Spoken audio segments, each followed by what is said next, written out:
आज हम आपके लिए लेकर आए हैं बिल्कुल बेकरी जैसा सॉफ्ट स्पॉन्जी और मजेदार डोनट की सुपर इजी रेसिपी। अक्सर घर पर डोनट या तो हार्ड हो जाते हैं या फिर ऑयल एब्जॉर्ब कर लेते हैं, इसलिए आज हम आपको बताएंगे वो सीक्रेट टिप्स जिनसे आपकी डोनट्स पहली बार में ही बिल्कुल परफेक्ट बनेंगे। तो बेकरीज के महंगे और अनहेल्दी डोनट्स के बजाय आज ही घर पर बनाएं अपने बच्चों के लिए बिल्कुल सॉफ्ट और स्पॉन्जी डोनट्स। वीडियो को लाइक करें और चैनल को सब्सक्राइब करें। चलें मिलकर शुरू करते हैं। सबसे पहले हम एक बाउल में आधा कप नीम गरम दूध शामिल करेंगे। याद रखें दूध ना ज्यादा गर्म हो ना ठंडा, क्योंकि ज्यादा गर्म दूध यीस्ट को मार देता है और ठंडे में यीस्ट एक्टिवेट नहीं होता। अब इसमें एक बड़ा चम्मच इंस्टेंट यीस्ट यानी खमीर शामिल करेंगे और एक चुटकी नमक शामिल करेंगे और अच्छी तरह मिक्स करेंगे और 20 मिनट के लिए छोड़ देंगे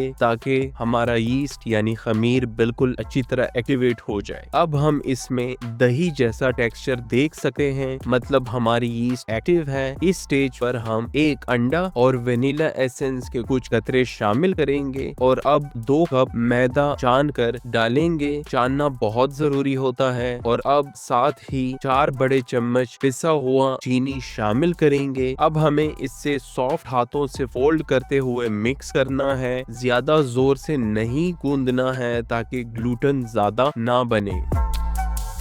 तो इसकी कंसिस्टेंसी थोड़ी ज्यादा है तो हम इसमें मजीद आधा कप मैदा शामिल करेंगे और एंड पे आपको दिखाएंगे बहुत करीबी से ये कंसिस्टेंसी कैसे रखनी है। जब डो थोड़ा इकट्ठा हो जाए तो हम इसमें 1.5 बड़ा चम्मच रूम टेम्परेचर का मक्खन शामिल करेंगे। पिघला हुआ मक्खन नहीं लेना वरना डो चिपकेगा।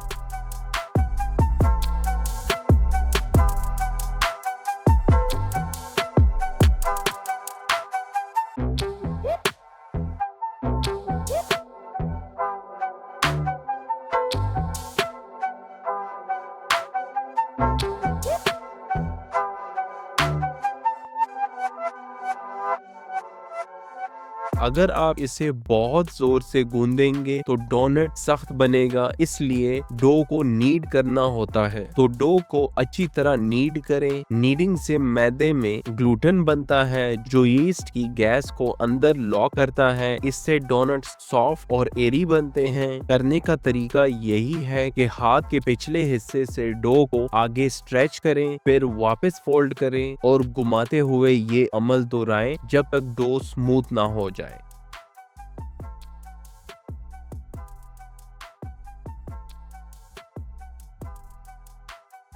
तो माशाल्लाह ये देखें डो हमें बिल्कुल ऐसे ही चाहिए। अब हम इस बाउल को साफ करेंगे और साफ करने के बाद अब हम डो को रख देंगे। अब हमारा डो बिल्कुल स्मूथ हो चुका है। हम इसे 1.5 बड़ा चम्मच ऑयल से ग्रीस करेंगे ताकि डो ड्राई ना हो और चिपके भी नहीं। डो को बाउल में रखकर ऊपर से प्लास्टिक रैप या किसी गर्म कपड़े से कवर करके 1 घंटे के लिए किसी गर्म जगह पर छोड़ देंगे ताकि ये साइज में डबल हो जाए। ज्यादा बेहतर ये है कि ओवरनाइट 4 से 5 घंटे के लिए कवर करके रखें किसी गर्म जगह में, तो डो और भी बेहतर बनेगा। तो माशाल्लाह हमारी डो बहुत अच्छी तरह राइज हो चुकी है। हम हल्का सा पंच मारकर इसकी एक्स्ट्रा एयर निकाल देंगे। तो ये देखें कि डो कितना पतला बना है। इसकी क्वालिटी बेस्ट है अभी। तो आए उन गलतियों की बात करेंगे जो अक्सर लोग करते हैं। पहले गलती, लोग यीस्ट को चेक किए बगैर डायरेक्ट मैदे में डाल देते हैं जिससे डो राइज नहीं होता। हमें हमेशा पहले एक्सपायरी डेट और स्मेल चेक करना चाहिए। अब काउंटर पर थोड़ा सा मैदा डस्ट करेंगे और बेलन की मदद से डो को आधे इंच मोटा बेल लेंगे। याद रखें ज्यादा पतला नहीं बेलना वरना डोनट्स पूरी की तरह बन जाएंगे। तो दूसरी गलती, डो को एहतियात से हैंडल ना करना। अगर आप इसे बहुत जोर से गूंदेंगे तो डोनट सख्त बनेगा, इसलिए डो को नीड करना होता है। अब हम एक सिंपल ग्लास लेकर बड़े सर्कल्स काट लेंगे और एक छोटे बोतल की कैप की मदद से बीच में सुराख करके परफेक्ट डोनट्स की शेप दे देंगे।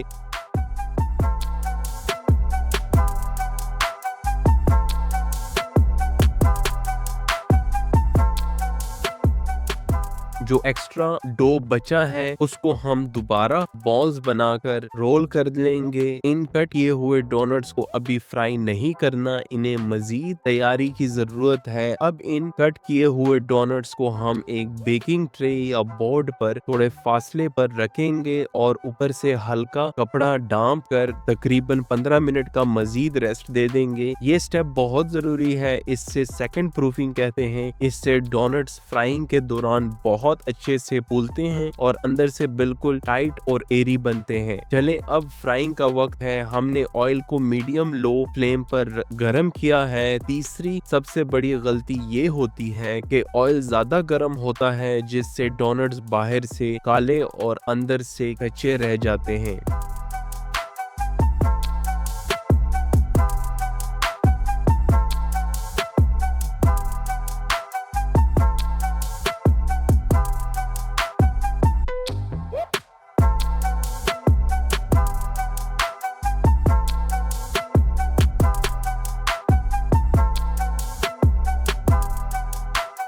हमें इन्हें हल्का गरम ऑयल में सुनहरा रंग आने तक दोनों तरफ से 2-2 मिनट फ्राई करना है। तो माशाल्लाह देखें कितना प्यारा गोल्डन कलर आया है। हम इन्हें स्टेनर से निकाल कर ठंडा होने देंगे। फिर हम इन्हें मेल्टेड चॉकलेट में डिप करेंगे और थोड़े से कलरफुल स्प्रिंकल से डेकोरेट करेंगे। हमारी इंतहाई नरम और मजेदार डोनट्स तैयार है। अगर वीडियो पसंद आई हो तो चैनल को सब्सक्राइब जरूर कीजिएगा। अल्लाह हाफिज।